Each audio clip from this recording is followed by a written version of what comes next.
श्री गुरुदेव दत्त, श्री स्वामी समर्थ. तुम्हा सर्वांचं आपल्या स्वामी शक्ती या चॅनलमध्ये मनापासून स्वागत आहे. स्वामी तुम्हा सर्वांच्या सर्व चांगल्या इच्छा पूर्ण करोत एवढीच स्वामींच्या चरणी प्रार्थना करते आणि आपल्या आजच्या या नवीन आणि सुंदर व्हिडिओला पुन्हा एकदा नव्याने सुरुवात करते. भक्तांनो बघा, उद्या शारदीय नवरात्र उत्सवातील 5वा दिवस, 5वी माळ आहे. उद्या पंचमी आहे. या नवरात्रीतील ही पहिली पंचमी, जिला ललिता पंचमी असे म्हणतात, अत्यंत महत्त्वाचा दिवस आहे. बघा, जर तुमच्या पतीसाठी मुलांसाठी काही सेवा करायची असेल, त्याचबरोबर कुठल्याही मनोकामना इच्छा पूर्ण करायच्या असतील, घरामध्ये जर पैशांचा ओघ वाढवायचा असेल, घरात असलेली लक्ष्मी जी आहे ती स्थिर करायची असेल, किंवा तुमचे जे व्यापार असेल, उद्योगधंदे असेल, यामध्ये वाढ करायची असेल, जास्तीत जास्त नफा करायचा असेल, तर उद्याची पंचमी खूप महत्त्वाची आहे. मी आत्ताच्या या व्हिडिओमध्ये मी तुम्हाला उद्याच्याच पंचमीचा असा एक उपाय सांगणार आहे, जो एक उपाय केल्याने तुमच्या घरामध्ये श्रीमंतीचे योग येतील. तुमच्या जीवनामध्ये असलेला जो पैसा आहे, हा पैसा टिकायला लागेल. पैशामध्ये वृद्धी व्हायला लागेल. जो पैसा असतो, येतो, पण तो टिकत नाही, कुठल्या ना कुठल्या मार्गाने निघून जातो, तर ही समस्या तुमची संपूर्ण जाईल. कारण पैसा टिकायला लागेल. माता लक्ष्मीची तुमच्या घरावरती कृपादृष्टी राहील. माता लक्ष्मी सदैव तुमच्या घरामध्ये आकर्षित राहील. तुम्हाला एक गोष्ट सांगणार आहे, ती गोष्ट तुम्हाला तुमच्या घरात घेऊन यायची आहे. ही गोष्ट जर तुम्ही तुमच्या घरामध्ये अखंड ठेवली, तर तुमच्या घरामध्ये कुठल्याही प्रकारचं दारिद्र्य राहणार नाही, कुठल्याही प्रकारची गरिबी राहणार नाही, तुम्हाला कुठल्याही गोष्टीमध्ये अपयश येणार नाही, प्रत्येक गोष्टीत यश यायला लागेल, प्रगती व्हायला लागेल.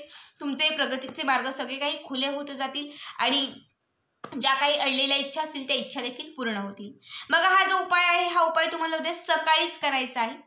सकाळी 10च्या अगोदर ही एक वस्तू तुम्हाला तुमच्या घरात घेऊन यायची आहे. आता ती कुठली वस्तू आहे, उपाय काय आहे, ते ऐकण्यासाठी व्हिडिओ संपूर्ण शेवटपर्यंत पहा. आणि जे चॅनलवरती नवीन असतील त्यांनी लगेचच आपल्या चॅनलला सबस्क्राईब करा. बघा, हा उपाय तुम्हाला सकाळी करायचा आहे. तुम्हाला उद्या सकाळी स्वच्छ स्नान वगैरे करून झालं की त्यानंतर तुम्हाला तुमच्याच घराच्या आजूबाजूला एखादी दर्भाची काडी आहे का ते बघायचं आहे. आता बऱ्याच लोकांना कळणार नाही, खेड्यातल्या लोकांना सहज कळेल. कारण बघा, पूजा असेल, विधी असेल, कुठल्याही प्रकारचं जर घरामध्ये धार्मिक कार्य करायचं असेल, तर जसं बेलपत्र वापरतो, जसं दुर्वा वापरतो, तसं दर्भाची काडी ही लागतेच लागते.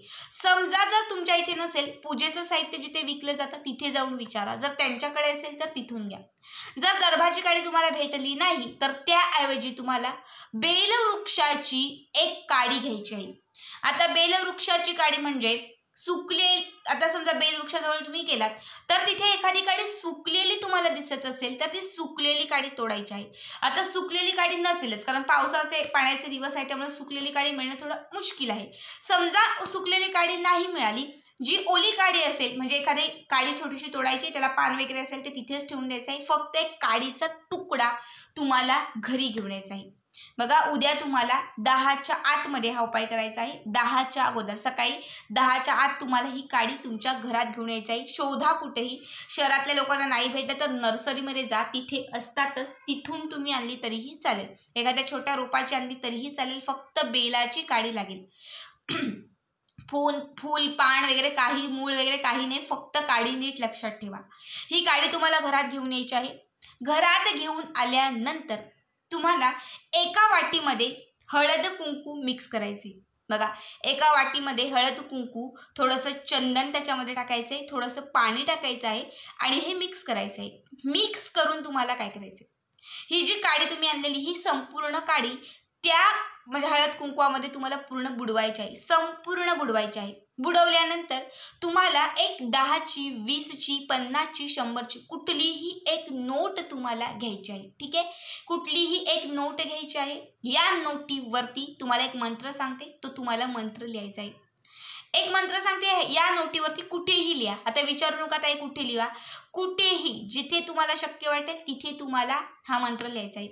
मंत्र आहे ओम ह्रीं क्लीं लक्ष्मे नमः. ओम ह्रीं क्लीं लक्ष्मे नमः. ओम ह्रीं क्लीं लक्ष्मे नमः. हा मंत्र त्या नोटीवरती त्या काडीने लिहायचा आहे. त्यानंतर ही जी नोट आहे ही नोट तुम्हाला माता लक्ष्मीच्या समोर ठेवून द्यायची आहे। जिथे देवघरामध्ये तुम्ही लक्ष्मीची मूर्ती श्रीयंत्र जे काही ठेवलं असेल त्या समोर ही नोट ठेवायची आहे आणि या नोटीवरती ही काडी देखील तुम्हाला हळद कुंकवात बुडवलेली ही काडी देखील तुम्हाला तिथे ठेवायची आहे। त्यानंतर तुम्हाला माता लक्ष्मीची मनापासून प्रार्थना करायची आहे। तुमची जी काही इच्छा असेल ती व्यक्त करायची आहे। पैशांसंदर्भात आर्थिक कुठलीही गोष्ट जी चणचण तुमच्या घरात चालू आहे ती माता लक्ष्मीला सांगायची आहे आणि त्यातून तुमची सुटका व्हावी यासाठी तुम्हाला मनोमन तिला प्रार्थना करायची आहे। हे करून झालं की त्यानंतर बघा हे 10 वाजता करायचं आहे, म्हणजे 10च्या आत तुम्हाला करायचं आहे, 10 पर्यंत 10 साडे 10 पर्यंत करायचं आहे। हे करून झालं की त्यानंतर तुमची जी काही काम असेल ती तुम्ही करू शकता। फक्त नोट आणि ती काडी तुम्हाला देवीच्या समोर ठेवायची आहे। संध्याकाळी 7 वाजता 6 नंतर 7 वाजता जेव्हा सूर्याचा अस्त होईल त्यावेळेस काय करायचंय, एक लाल कपडा घ्यायचा आहे, लाल कापड घ्यायचं आहे, स्वच्छ सुंदर चांगलं लाल कापड घ्यायचं आहे, त्यामध्ये ही नोट ठेवायची आहे। या नोटीवरती ही जी काडी घेतलेली आहे दरभाची किंवा बेलवृक्षाची ही काडी तुम्हाला त्याच्यावरती ठेवायची आहे या नोटीच्या वरती आणि त्यावरती एक फुलवालं अख्खं लवंग ठेवायचं आहे। अख्खं लवंग ठेवून तुम्हाला हे त्या कापडामध्ये पूर्ण पॅक बांधायचं आहे, पूर्ण पॅक त्या कापडामध्ये बांधायचं आहे आणि ही एक जी पोटली तयार होईल ही पोटली तुम्हाला रात्री झोपण्याच्या अगोदर म्हणजे रात्री 12च्या अगोदर तुमची जी तिजोरी आहे या तिजोरीत ठेवून द्यायची आहे। बघा जर तुम्ही व्यवसायामध्ये मंदी आली असेल किंवा व्यवसाय चालत नसेल, गिराईक कमी झालं असेल, कुठले कामं भेटत नसेल तर तुम्ही व्यवसायाच्या गल्ल्यामध्ये ही जी पोटली आहे ही पोटली तुम्हाला ठेवायची आहे।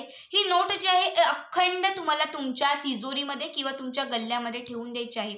समजा 2 ते 3 महिन्यात तुम्हाला वाटलं की आता पुन्हा परत हा उपाय करावा, आता रिझल्ट थोडासा कमी जाणवतोय, तर काय करायचं, ही जी नोट आहे ही पोटली उघडायची, ही नोट याच्यामध्ये ठेवलेली जी दरभात म्हणजे जी कुठली काडी असेल ही काडी आणि हे लवंग माता लक्ष्मीच्या मंदिरामध्ये जाऊन तिथे जे दानपेटी आहे त्या दानपेटीमध्ये या 3ही गोष्टी तुम्हाला टाकायच्या आहेत। दानपेटीमध्ये 3ही गोष्टी टाकायच्या आहेत आणि सांगितल्या पद्धतीने पुढची जी पंचमी त्या पंचमीला पुन्हा तुम्ही याच पद्धतीने हा उपाय करू शकतात।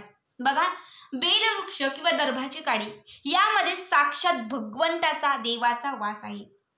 बघा विष्णुदेव असेल, श्री शंकर देव असतील यांचा साक्षात वास या काडीमध्ये आहे आणि माता लक्ष्मीचे पती असणारे हे जे देव आहेत, जेव्हा ही काडी तुम्ही तुमच्या घरामध्ये घेऊन याल, जेव्हा या काडीने त्या नोटीवरती तुम्ही हा मंत्र लिहाल तेव्हा या दोघांचाही आशीर्वाद तुमच्या घरामध्ये प्राप्त होणार आहे। आणि जेव्हा ही नोट तुम्ही लक्ष्मी स्वरूप पूजा केलेली ही जी नोट तुम्ही हा मंत्र लिहिलेली ही जी नोट आहे ही तुम्ही तुमच्या तिजोरीत किंवा जेव्हा गल्ल्यात ठेवाल तेव्हा भरभराट येईल, माता लक्ष्मी तुमची भरभराट करेल, तुमच्या अडचणी सोडवेल, तुमची संकट कुठेतरी निघून जातील, प्रत्येक गोष्टीत यश यायला लागेल, प्रगतीच्या वाटा ज्या आहेत त्या खुल्या होतील। अत्यंत साधा सोपा उपाय आहे, मात्र हा एक उपाय तुमच्या जीवनाचं सोनं करेल।